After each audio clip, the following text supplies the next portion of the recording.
নমস্কার বন্ধুরা, কেমন আছেন সবাই? গল্প যেখানে সত্যি চ্যানেলের আরো একটি নতুন গল্পে আবারও আপনাদের সকলকে স্বাগত জানাই। গীতিকার মোহিনী চৌধুরী লিখেছিলেন, ভালোবাসা মোরে ভিখারি করেছে। আর কমল দাশগুপ্তের সুরে সেই গান পরিবেশন করেছিলেন জগন্ময় মিত্র। কিন্তু সেই একটি পংক্তি যে সুরকারের জীবনের শিরোনাম হয়ে থেকে যাবে, সেটা তখন আন্দাজ করা যায়নি। তখন অবশ্য কমল দাশগুপ্ত কলকাতা কাঁপাচ্ছেন। শুধু কলকাতা কেন, সারা দেশেই তার মতো সুরকার হাতে গোনা কয়েকজনই আছেন। কিন্তু এসবের মধ্যে কোথায় যেন হারিয়ে যাচ্ছিল এক একাকী কমল দাশগুপ্ত। নিজের শিক্ষার্থীদের শিল্পী যুথিকার কাছে প্রত্যাখ্যাত হয়েছেন আগেই। তার উপরে আছে সংসারের ভার। বাবা এবং দাদাকে হারিয়ে তার কাঁধেই দায়িত্ব মা, ভাই এবং 3 বোনের। তবে মা এবং ভাইও বেশি দিন বাঁচলেন না। পরপর এই 2 মৃত্যু বেশ বিচলিত করেছিল কমলকে। আর ঠিক তখনই এসে হাত ধরল সেই প্রেম, যার টানে সুরের মহারাজা কমল দাশগুপ্ত হলেন পথের ভিখারি। সালটা 1955। প্রায় 1 যুগ পর দেখা হলো দুজনের, কমল দাশগুপ্ত এবং ফিরোজা বেগমের। ফিরোজা তখন কলকাতায় তার দিদির বাড়িতে চরম অত্যাচারের মধ্যে দিন কাটাচ্ছেন। অন্যদিকে কমল দাশগুপ্তের জীবনেও প্রয়োজন ছিল একটি নিশ্চিত আশ্রয়। আর এভাবেই জন্ম নিল এক প্রেমের রূপকথার। দুজনের ধর্ম আলাদা, তাছাড়া ফিরোজার থেকে ঠিক 18 বছরের বড় কমল দাশগুপ্ত। কিন্তু এসব কোনো কিছুই তাদের সম্পর্কে বাধা হয়ে দাঁড়াতে পারেনি। দুজনে বিবাহ বন্ধনে আবদ্ধ হলেন। কমলের বয়স তখন 43। বিবাহের পর দুজনে ঘর বাঁধলেন পার্ক সার্কাস অঞ্চলে। বিবাহের ঠিক 4 বছরের মাথায় ধর্ম পরিবর্তন করলেন কমল। তখন তার পরিচয় হলো কামাল উদ্দিন। আর ততদিনে কেরিয়ারের ঊর্ধ্বগামী গ্রাফ একেবারেই তলানিতে এসে ঠেকেছে। কলকাতা যেন আর তাকে চায় না। সঙ্গীতের জগতে এসে গিয়েছেন অনেক নতুন মুখ। অবশ্য বেশিরভাগ সুরকারকেই নিজের হাতে তৈরি করেছিলেন কমল দাশগুপ্ত। কিন্তু সেই কৃতজ্ঞতার সঙ্গে খানিকটা অনুজ্ঞা মিশে থাকবে, এটা যে তার সহ্য হয় না। তাছাড়া নাথ ব্যাংক ভরাডুবি হওয়ায় সমস্ত সঞ্চয়ও খুইয়েছেন। অন্যদিকে ফিরোজার তখন গগনচুম্বী খ্যাতি। কমল ধীরে ধীরে হারিয়ে যাচ্ছেন ফিরোজার খ্যাতির আড়ালে। 1967 সালে সপরিবারে সীমানার ওপারে পাড়ি দিলেন কমল দাশগুপ্ত, পূর্ব পাকিস্তানে। কিন্তু ঢাকা শহরেও কোনো রকম অভ্যর্থনা পেলেন না তিনি। পরবর্তী জীবন কাটতে লাগলো অভাব আর দারিদ্র্যের সঙ্গে লড়াই করে।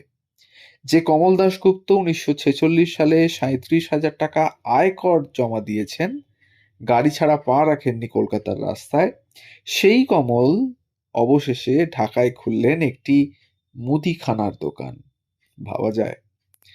অবশ্য তখন তিনি কামাল উদ্দিন। ঠিক এমনই সময় বাংলাদেশ উত্তাল আর এক স্বাধীনতা লড়াইতে। একসময় এমনই এক স্বাধীনতা যুদ্ধের সময় কমল দাশগুপ্ত সুর দিয়েছিলেন কদম কদম বাড়ায়ে যা গানটির।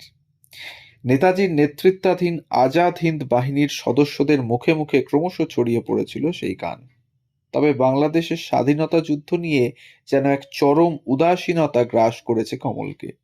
আর তার প্রতিফলন পাওয়া যায় 1972 সালে সাপ্তাহিক বিচিত্রা পত্রিকায় প্রকাশিত একটি প্রতিবেদনে। প্রতিবেদনের শিরোনাম, তিনি সাক্ষাৎকার দিতে চাননি। সুরকার কমল দাশগুপ্ত সন্ধান নিতে এসে পথিকার নামে একটি মুদি দোকানের সামনে এসে রীতিমতো অবাক হয়েছিলেন সেই প্রতিবেদনের লেখক। এই নিয়ে প্রশ্ন করতেই আবেগঘন হয়ে ওঠে সুরকারের গলা। উত্তর দিলেন, আমাকে তো সংসার চালাতে হবে, খেয়ে বাঁচতে হবে। কথায় কথায় উঠে এসেছিল এক গভীর অভিমানের অভিব্যক্তি। স্পষ্ট বলে বসলেন, 5 বছর এই দেশে আছি, কই কেউ তো কোনোদিন সাক্ষাৎকার নিতে আসেনি, কোনোদিন বেতার টেলিভিশন জানতেও চায়নি কেমন আছি। আজ এতদিন পরে কি দরকার ওসবের? তবে শেষ পর্যন্ত আবার কাজের মধ্যে ফিরেছিলেন কমল দাশগুপ্ত। তখন গীতিকার ও বেতার শিল্পী শহীদুল ইসলাম বঙ্গবন্ধু শেখ মুজিবকে রাজি করালেন নিজস্ব স্টুডিও এবং বিশেষ বাদ্যযন্ত্রী গোষ্ঠী গড়ে তোলার। এসবের দায়িত্ব নিলেন কমল দাশগুপ্ত নিজেই। জন্ম নিল ট্রান্সক্রিপশন সার্ভিস। এখানেই রেকর্ড করলেন নানা ধরনের কাওয়ালি গান। আর কেন এমন হয়, সিনেমাতেও সঙ্গীত পরিচালনা করলেন তিনি। এছাড়া স্ত্রী ফিরোজার নামে বাংলা একাডেমি থেকে প্রকাশ করলেন নজরুল গীতিমালা। প্রতিটা স্বরলিপির চিহ্ন এবং কৌশল তার নিজের আবিষ্কার। তবে শেষ পর্যন্ত আর স্রোতে ফিরতে পারেননি। দীর্ঘদিনের অনিয়মে শরীর ততদিনে ভেঙে পড়েছে। কিছুদিনের মধ্যেই অসুস্থ হয়ে পড়লেন তিনি। তারপর আর উঠলেন না। 1974 সালের 20 জুলাই এই পৃথিবী থেকে বিদায় নিলেন তিনি। সেই কমল দাশগুপ্ত কি শেষ জীবনে বলেছিলেন, পৃথিবী আমারে চায় না? 1912 সালের 28 জুলাই বাংলাদেশের কালিয়া থানার বেন্দা গ্রামে জন্ম কমল দাশগুপ্তের। ছোট থেকে কখনোই আর্থিক অনটন তাকে বুঝতে হয়নি। পরিবারের প্রত্যেকেই জড়িয়েছিলেন সঙ্গীতের সঙ্গে, আর সেই সূত্রেই যোগাযোগ ছিল তার। এরপর পরিচয় নজরুল ইসলামের সঙ্গে। পরিবারের বাকিদের সঙ্গেও যোগাযোগ ছিল বিদ্রোহী কবির। তবে কমল দাশগুপ্ত ছিলেন কবির সতীর্থ। দুজনেই সঙ্গীত শিক্ষা লাভ করেছেন ওস্তাদ জমির উদ্দিন খানের কাছে। কবি নিজে ছাড়া তার সবথেকে বেশি গানের সুর হয়তো কমল দাশগুপ্তই দিয়েছিলেন। অন্তত 400টি নজরুল গীতি এবং অসংখ্য আধুনিক ও সিনেমার গানে সুর দিয়েছেন প্রথম জীবনে। প্রতি মাসে গড়ে 45টি করে গানের সুর দেওয়ার রেকর্ডও তার। শুধু HMVর জন্যই সুর দিয়েছেন 7,000-এর বেশি গান।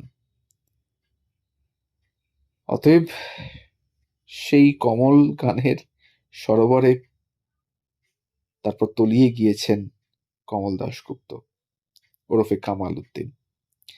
কিন্তু তার সুর দেওয়া গান থেকে গিয়েছে, আর থেকে গিয়েছে এক বিষম প্রেমের অমর কাহিনী। তো বন্ধুরা, এই ছিল আজকের গল্প, কমল দাশগুপ্তের গল্প।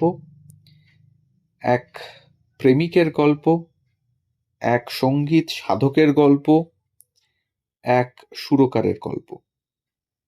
তাই যাওয়ার আগে আবারও মনে করিয়ে দিই, যদি আমাদের চ্যানেলে নতুন হন তাহলে অবশ্যই আমাদের চ্যানেলটিকে সাবস্ক্রাইব করে একটু পাশে থাকবেন, আর বেল আইকনটিকে অবশ্যই প্রেস করে রাখবেন, যাতে পরবর্তী গল্প খুব তাড়াতাড়ি আপনাদের কাছে পৌঁছে যেতে পারে তার জন্য।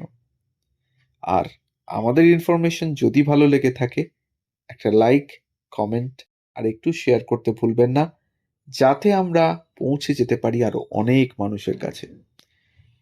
আমরা চেষ্টা করি প্রতিদিনই একটি করে নতুন গল্প পোস্ট করার, এবং সেটি সম্ভবত সকালবেলা সকাল 9টা থেকে 9:30-এর মধ্যে চেষ্টা করি। বর্তমানে কিছুটা হয়তো দেরিও হয়ে যাচ্ছে গল্প পোস্ট করতে। তো যাই হোক, সবাই পাশে থাকুন, সাথে থাকুন, তাহলে আমরাও আরো উন্নতি করতে পারবো। সবাই ভালো থাকুন, শুনতে থাকুন গল্প যেখানে সত্যি। ধন্যবাদ।